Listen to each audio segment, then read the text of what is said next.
Hello everyone. أهلا وسهلا بكم في قناة English with رامي. النهاردة إن شاء الله تكملة حلقات أصوات حروف اللغة الإنجليزية.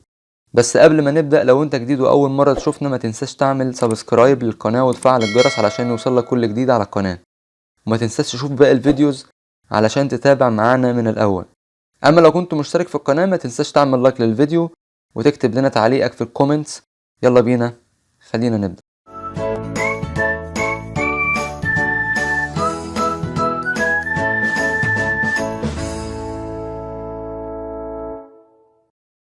أهلا وسهلا بكم مرة تانية.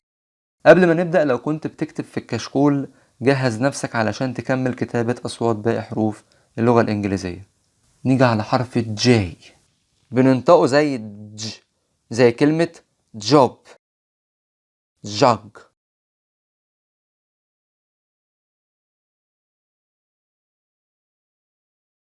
نيجي على حرف الكي، بننطقه زي حرف الكاف في اللغة العربية، زي كلمة kind، like، bike.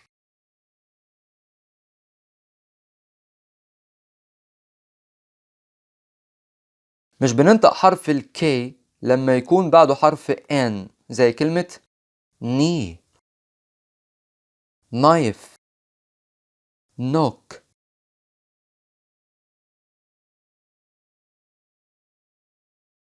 ولكن بيبقى بعض الكلمات النادرة جدا بننطقه حتى لو كان بعده حرف ال N، زي كلمة acknowledge، acknowledge.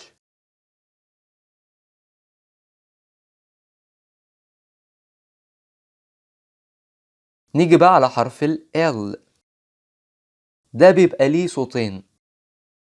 أول صوت هو بيبقى لام لما بيكون في بداية أو نص الكلمة، زي كلمة lemon، lemon، blue.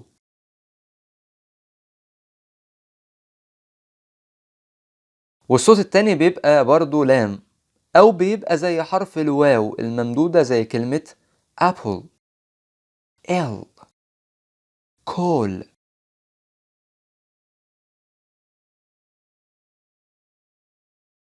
في بقى كلمات مش بننطق فيه حرف ال L خالص، زي الكلمات دي: walk، talk، calm، bomb، should، could، have.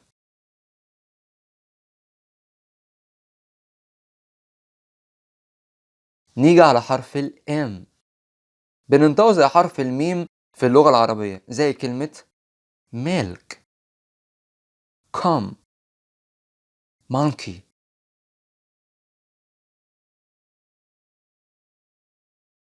نيجي بقى على حرف ال N، بننطقه زي حرف النون في اللغة العربية، زي كلمة net، night، nice، monk، bank.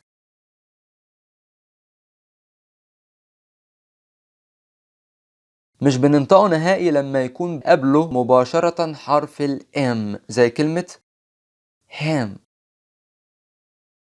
column.